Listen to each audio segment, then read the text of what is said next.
स्वागत है आपका एबीपी न्यूज में। आपके साथ मैं हूं नेहा पंत। बड़ी बहस कर रहे हैं आज हम इस मुद्दे पर कि क्या बीजेपी ने शिवसेना को धोखा दिया, और ये सवाल इसलिए क्योंकि महाराष्ट्र में अब सभी पार्टियां अकेले चुनाव लड़ेंगी। एनसीपी, कांग्रेस और बीजेपी शिवसेना, इनका गठबंधन टूट गया है। लेकिन जब ये गठबंधन टूटा तो शिवसेना ने बीजेपी पर आरोप लगाया कि उसकी गुपचुप एनसीपी से डील हो गई है और तमाम तरह के काम या कदम शिवसेना की तरफ से उठाए गए इस गठबंधन को बचाने के लिए। बावजूद इसके बीजेपी ने धोखा दिया। तो आज इसी मुद्दे पर हम करेंगे चर्चा, लेकिन उससे पहले देखिए ये रिपोर्ट। निश्चित तौर पर डील हुई है।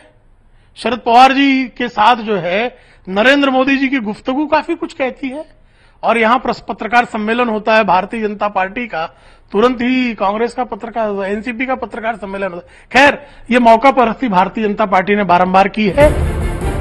शिवसेना का ये आरोप उस वक्त लग रहा है जब 25 साल का रिश्ता टूट चुका है। कहने को तो विवाद महज कुछ सीटों को लेकर था, लेकिन अब दोनों गठबंधनों की दोस्ती टूटी तो शिवसेना के सुर में कांग्रेस भी सुर मिला रही है। स्वाभाविक बात है कि वो बीजेपी से पिछले 1-1.5 महीने से जिस तरीके से एनसीपी तालमेल करने की कोशिश कर रही थी, स्वाभाविक कारणों से, और ऐसे कारण जिसको आगे आने वाले दिनों में सबको पता चल जाएगा। अभी भी बहुत लोगों को पता है कि एनसीपी की क्या मजबूरी है। ये सवाल इसलिए भी उठ रहे हैं क्योंकि गुरुवार को पहले बीजेपी ने शिवसेना से अलग होने का ऐलान किया तो घंटे भर के भीतर एनसीपी ने भी कांग्रेस से 15 साल पुरानी दोस्ती तोड़ ली। लेकिन बीजेपी और एनसीपी किसी भी तरह की डील के आरोपों को सिरे से खारिज कर रही हैं। एक बार विधानसभा की कार्रवाई को उठाकर देख ले तो एनसीपी के साथ कौन है ये ध्यान में आ जाएगा। हमको इस मामले में पड़ना नहीं। भारतीय जनता पार्टी की भूमिका पक्की है। हमारा किसी भी सूरत में राष्ट्रवादी कांग्रेस के साथ गठबंधन हो ही नहीं सकता। हमारा और उनका वैचारिक मतभेद है, और किसी भी कीमत पर अगर हमको मिलना होता, उनसे गठबंधन करना होता तो लोकसभा चुनाव से पहले किए होते, जिसका फायदा भी हमको मिल सकता था। अब जब चारों पार्टियां अलग हो गई हैं, तो एबीपी न्यूज के सबसे ताजा सर्वे के मुताबिक अलग अलग लड़ने की सूरत में बीजेपी को 103, शिवसेना को 64, कांग्रेस को 49 और एनसीपी को 40 सीटें मिल सकती हैं।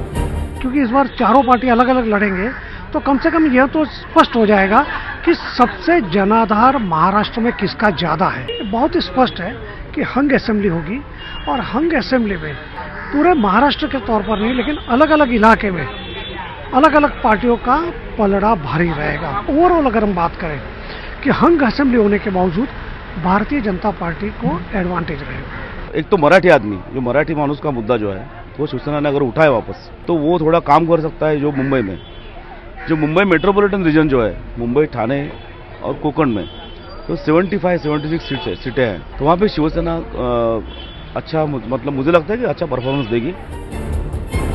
2009 में साथ लड़ते हुए शिवसेना को 44 और बीजेपी को 46 सीटें मिली थी, जबकि कांग्रेस को 82 और एनसीपी को 62 सीटें मिली थी। दिलचस्प बात यह है कि विधानसभा चुनाव में दोनों गठबंधनों में कम सीटों पर लड़ने वाली पार्टियों को ज्यादा वोट मिले थे। एनसीपी को सबसे ज्यादा 40%, कांग्रेस को 37%, बीजेपी को 34% और शिवसेना को 30% वोट मिले थे। महाराष्ट्र के चुनाव में ऐसा पहली बार हो रहा है जब 5 बड़ी पार्टियां चुनावी मैदान में आमने सामने होंगी। शिवसेना और बीजेपी में इसका फायदा कहीं ना कहीं शिवसेना को मिलेगा, क्योंकि एक मराठी अस्मिता की जब बात करते हैं तो कहीं ना कहीं प्रोजेक्शन ये हो रहा है महाराष्ट्र में कि शिवसेना के साथ धोखा किया।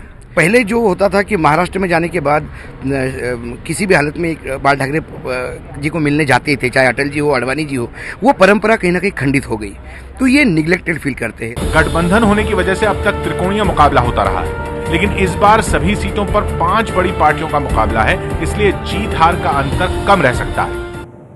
तो अब जबकि गठबंधन नहीं रहे हैं, महाराष्ट्र की सियासत में कौन जीतेगा? सवाल ये भी कि क्या वाकई में बीजेपी ने शिवसेना को धोखा दिया? आज इसी मुद्दे पर हम चर्चा करेंगे कि क्या शिवसेना इसे चुनाव में अब इसी तरह से प्रचारित करेगी कि बीजेपी ने धोखा दिया। इसके अलावा महाराष्ट्र में सीटों का पुराना फॉर्मूला क्यों बदला गया, वो फॉर्मूला जिस पर अब तक बीजेपी और शिवसेना चलते आए।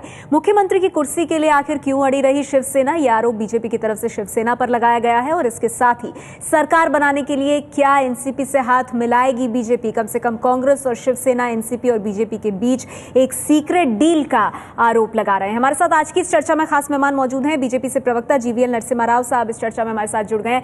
राव साहब, सवाल यह है कि क्या आप वाकई में मौका परस्त निकले?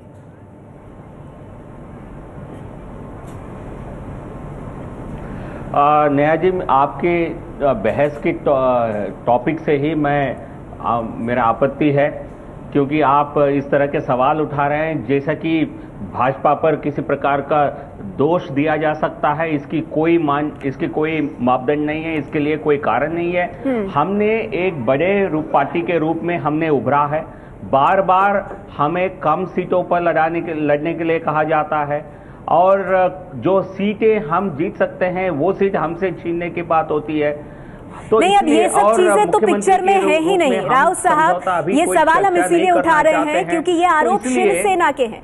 शिवसेना की तरफ से ये कहा गया है, कल तक जो आपके साथी थे और हर कदम पर आपको डिफेंड करते थे, आज उनकी तरफ से कहा गया है कि आपने शिवसेना के साथ धोखा किया और इसके पीछे एनसीपी के साथ डील भी एक बड़ी वजह है।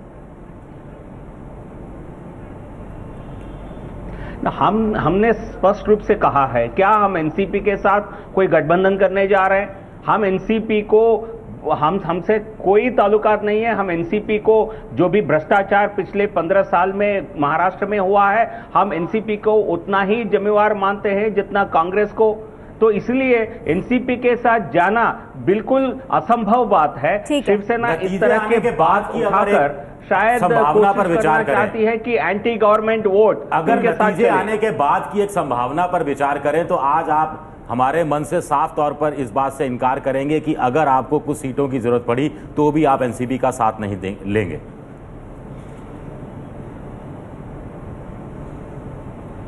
बिल्कुल, हम अपने बल पर जीतना चाहते हैं। हम अपने बल पर अच्छे सीट हम कोशिश करेंगे बहुमत लेने के लिए, बट नहीं मिला तब उसकी परिस्थितियां तब देखा जाएगा। लेकिन एनसीपी से कोई ताल्लुकात न कभी रहा है न कभी होगा। आपने जवाब दे दिया राव साहब, लेकिन आपने कहा कि सरकार के खिलाफ जो वोट है उसको मोबिलाइज करने की नहीं, मैंने कहा आपने जवाब दे दिया जो आप कहना चाहते थे, लेकिन आप कह रहे हैं कि जो सरकार के खिलाफ वोट है उसे अपनी तरफ खींचने की कोशिश में शिवसेना इस तरह के आरोप आप पर लगा रही है। शिवसेना से दत्ता गायकवाड़ साहब हमारे साथ मौजूद है। गायकवाड़ साहब, बीजेपी कह रही है कि आपको कोई धोखा नहीं दिया उन्होंने, और अब क्योंकि अलायंस नहीं रहा है तो अब वोट अपनी तरफ करने के लिए आप इस तरह की बातें कर रहे हैं अपने 25 साल पुराने साथी के लिए।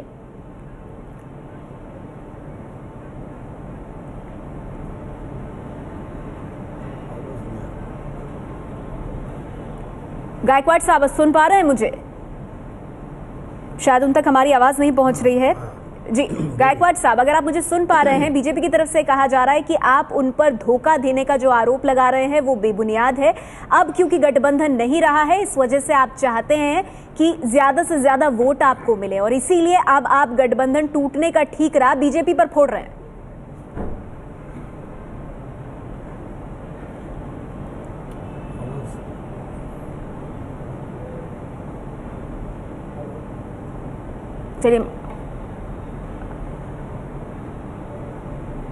चलिए, मुझे लग रहा है कि कोई ऑडियो प्रॉब्लम हो रही है, उसको हम ठीक करने की कोशिश करेंगे। लेकिन इस बीच हमारे साथ एनसीपी से वाईपी त्रिवेदी साहब भी मौजूद हैं। त्रिवेदी साहब, आप लोगों की पार्टी की भूमिका भी यहाँ पर बहुत ज्यादा दिलचस्प है, और वो खास तौर पर इसलिए कि शिवसेना ने तो ये आरोप लगाया ही है कि आपकी कोई सीक्रेट डील है बीजेपी के साथ। आपकी 15 साल की सहयोगी कांग्रेस भी यही कह रही है कि वहां बीजेपी अपना अलायंस तोड़ने की घोषणा करती है और उसके ठीक 1 घंटे बाद आप भी उसी रास्ते पर चल पड़ते हैं।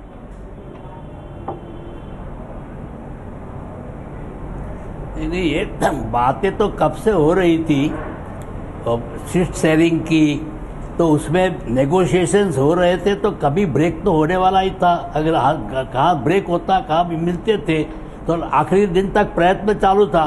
अगर एनसीपी का इरादा पहले से ही ब्रेक करने का था तो इतना टाइम क्यों बिगाड़ा?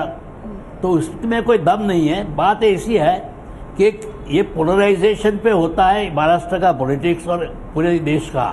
एक बाजू शरद पवार की प्रतिभा है, दूसरी दफा नरेंद्र मोदी की प्रतिभा है। दोनों अपने अपने वोट खींचेंगे।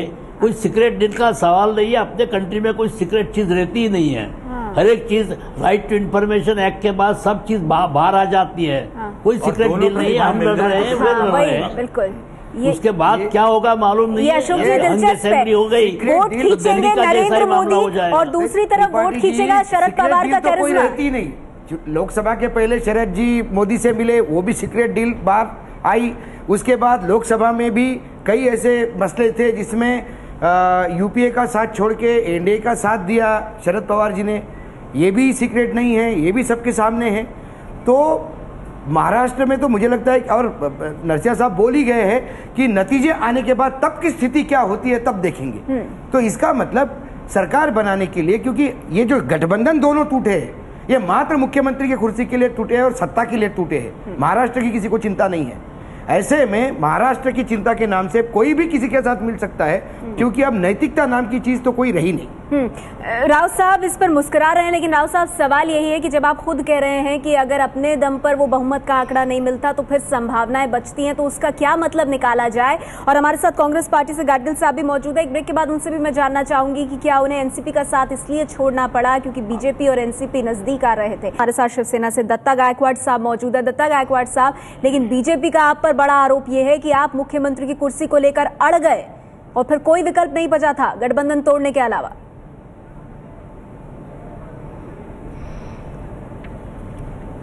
बंद आवाज नहीं, काय विचारते नाही, आवाज नहीं आ रही। मुझे लग रहा है कि गायकवाड़ साहब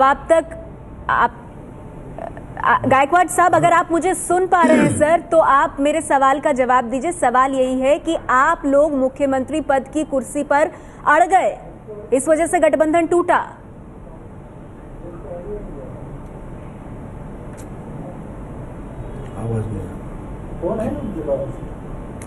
मुझे लग रहा है कि कोई तकनीकी खराबी हो रही है, वो नहीं हमारे आवाज हम तक पहुंच पा रही है। एक मिनट, मैं आऊंगी राव साहब आपके पास, लेकिन मेरे साथ कांग्रेस पार्टी से अनंत गाडगिल साहब मौजूद हैं, उनसे मैं प्रतिक्रिया लेना चाहूंगी। गाडगिल साहब, आपसे जानना चाहूंगी, कांग्रेस पार्टी ने भी बहुत बड़ा आरोप लगाया है, आप लोगों ने ये आरोप लगाया है कि एनसीपी और बीजेपी के बीच वाकई में कोई ऐसा समझौता गुपचुप हुआ है जिसके चलते एनसीपी ने आपके साथ रास्ते अलग किए। यही आरोप शिवसेना भी लगा रही है। देखिए, इसमें दो तीन चीजें हैं। पिछले 15 साल से हमारा एक एम रहा है कि कम्युनल फोर्सेस महाराष्ट्र में दूर रखने के लिए हमने एनसीपी के साथ गठबंधन किया था। और आप देखिए कि जब बीजेपी और सेना का अलायंस ब्रेक हो जाता है तो कुछ ही घंटों में एनसीपी की भी वही अनाउंसमेंट होती है। इस बात का हमें आश्चर्य लग रहा है। दूसरी ये बात ऐसी है कि हमने लास्ट टाइम 174 सीट कंटेस्ट किए थे, बीजेपी ने अपने एनसीपी ने 114 सीट थे। हमने ये सोचा कि अगर हमारा एम है कम्युनल फोर्सेस को दूर रखने के लिए, तो हमने इतनी तैयारी की थी कि चलो भाई 7, 8, 10 सीटें उनको ज्यादा दे सके। लेकिन वो एक ही मुद्दे पे बैठ गए कि 144 50% सीट हमें चाहिए। जब ये फैसला होने को आया तो बाद में उन्होंने कहा कि भाई 2.5 साल चीफ मिनिस्टरशिप के टेन्योर का बंटवारा करेंगे। अच्छा। तो भाई ये क्या मेयरशिप जैसा थोड़ी है कि भाई टेन्योर का बंटवारा किया जा सकता है। हाँ। तो जब हमारे ध्यान में आ गया, और लेकिन हमने भी अनाउंसमेंट नहीं की, आखिरी मिनट तक हमने कोशिश की, लेकिन अनाउंसमेंट एनसीपी के बाद। साहब, बहुत संक्षेप में आपकी प्रतिक्रिया इस पर। आपने रास्ते अलग किए और उसके पीछे क्या कारण रहे वो गाडगिल साहब गिना रहे। मैं एक प्रतिक्रिया उनकी ले लूं, त्रिवेदी साहब। मेरा पूरा होने दो। दूसरी बात यह है कि बीजेपी, नहीं सुनिए ना, मेरी बात तो पूरी होने दीजिए। दूसरी बात यह है कि जो बीजेपी और सेना में भी यहाँ महाराष्ट्र में चल रहा है, हाँ। बीजेपी के नेता पहले दिन से ये कह रहे थे कि भाई मोदी जी के वजह से हमारी जीत हो रही है। हाँ। लेकिन शिवसेना वाले अब ये कहने लगे हैं कि पिछले 10-15 साल से आप जो जीत रहे वो स्वर्गीय बाला साहब ठाकरे जी के वजह से जीत रहे। क्या बाला साहब ठाकरे जो को भूल गए अभी? अब सुनिए, देखिए, बात ऐसी है कि बीजेपी में इसलिए मशहूर है कि जो जिनकी साथ लेते हैं ना उनको छोड़ देते हैं। आज सिर्फ महाराष्ट्र में नहीं हो गया, महाराष्ट्र में नहीं हो गया, ताकि ये अलग अलग राज्य में हुआ है। नहीं कि बीजेपी ने जिसका साथ लिया उसी को ही छोड़ दिया। अरे वो छोड़िए ना, आपने जब जम्मू कश्मीर में आपका मुख्यमंत्री 3-3 साल के लिए बटता है, वो चलता है, महाराष्ट्र में आप उसको बोलते हैं कि ये कौन सी तरह है। मैंने कहा महाराष्ट्र की राजनीति की सिचुएशन अलग है और इसलिए हमने कहा था कि यह बंटवारा नहीं हो सकता 2.5 साल का। ऐसी कोई सिचुएशन तो ठीक, ये जब आपके उनके सांसद ज्यादा है, पिछला फार्मूला आपका सांसदों पे ही था। हाँ। तो इस बार उन्होंने वही सांसदों के फार्मूला मांगा, तो इसमें इतनी बुरी लगने वाली बात। सवाल तो सब पे उठते हैं। राव साहब अपना हाथ उठा रहे हैं, जवाब देना चाहते हैं, लेकिन राव साहब, ये तो तमाम जो भूमिका है ये इसी तरफ जा रही है कि ये सिर्फ सहयोगियों के साथ आप आगे बढ़ना चाहते थे, इसीलिए आपने अपने 25 साल पुराने साथी को छोड़ दिया। ये बात ना तो शिवसेना समझ पा रही है और ना ही कांग्रेस।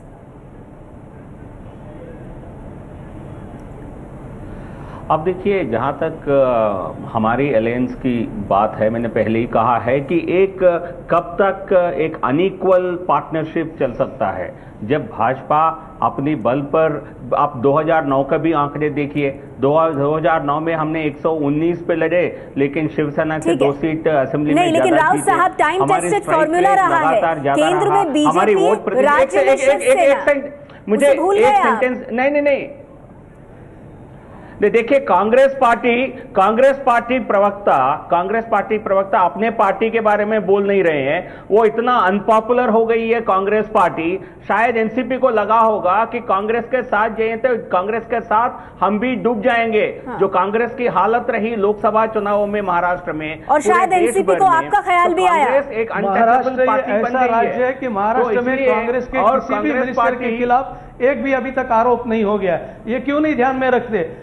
जबकि यूपीए, अरे गार्गिल साहब, कोई काम करोगे तो भ्रष्टाचार भी होगा ना। आपके मुख्यमंत्री ने कोई काम ही नहीं किया तो भ्रष्टाचार कहां से होगा?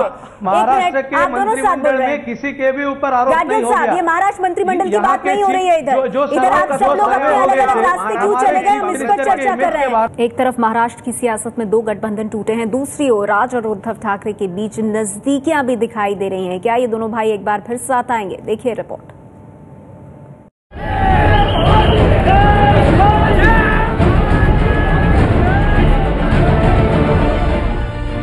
साल 2006 में राज ठाकरे और उद्धव का अलगाव हुआ था। तब से दोनों भाई एक दूसरे के खिलाफ ताल ठोकते रहे हैं, लेकिन हो सकता है कि इस चुनाव में दोनों भाई फिर से एक साथ अपने विरोधियों का मुकाबला करते नजर आए।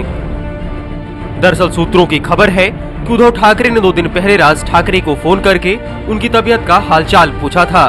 खबर ये भी है कि बीजेपी से गठबंधन टूटने के बाद शिवसेना और एमएनएस के नेताओं के बीच बातचीत शुरू है और एमएनएस ने अपने कुछ उम्मीदवारों को नामांकन के लिए दिए जाने वाला अधिकार पत्र फिलहाल रोक दिया है। मतलब पहली नजर में लग रहा है कि दोनों भाइयों के बीच बातचीत चल रही है और अगर बात बन गई तो फिर दोनों भाई साथ भी आ सकते हैं। चुनावी नजरिए से दोनों भाइयों के साथ आने से महाराष्ट्र की राजनीति में क्या फर्क पड़ सकता है, इस चीज को समझने के लिए 2009 के विधानसभा चुनाव के इन आंकड़ों को देखिए।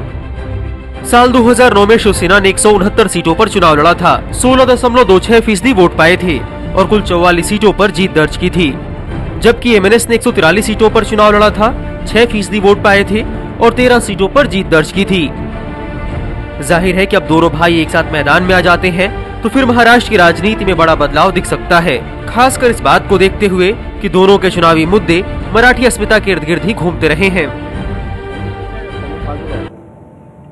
तो राज और उद्धव ठाकरे के रिश्तों को लेकर कई तरह की बातें सामने आ रही हैं।